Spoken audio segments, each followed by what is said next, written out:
লালমনিরহাটে শারদীয় দুর্গাপূজা উপলক্ষে সভা ও অনুদান বিতরণ করা হয়েছে। রোববার লালমনিরহাট সদর উপজেলা পরিষদ মিলনায়তনে এ সভা অনুষ্ঠিত হয়। লালমনিরহাট জেলা প্রতিনিধি মোস্তাফিজুর রহমান মোস্তফার রিপোর্ট।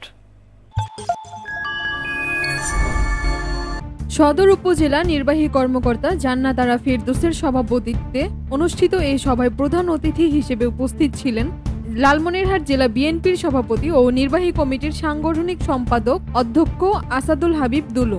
বিশেষ অতিথি ছিলেন জেলা প্রশাসক এইচ.এম. রকিব হায়দার, বাংলাদেশ পূজা উদযাপন পরিষদের লালমনিরহাট জেলা সভাপতি শ্রী হীরালাল রায় সহ বিএনপি নেতৃবৃন্দ।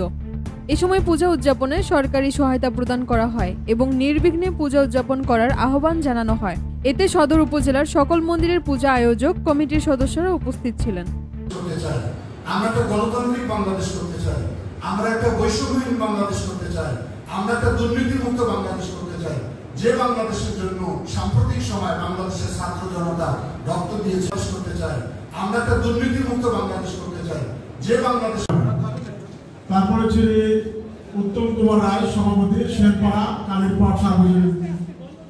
দাদা একটু এদিকে তাকান।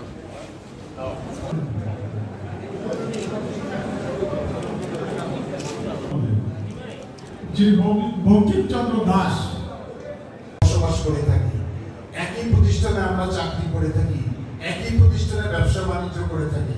ব্যবসার মালিক যদি হিন্দু হন, সেখানে কর্মচারী দেখবেন মুসলমান। যদি ব্যবসার মালিক হন মুসলমান, সেখানকার কর্মচারী হচ্ছে হিন্দু।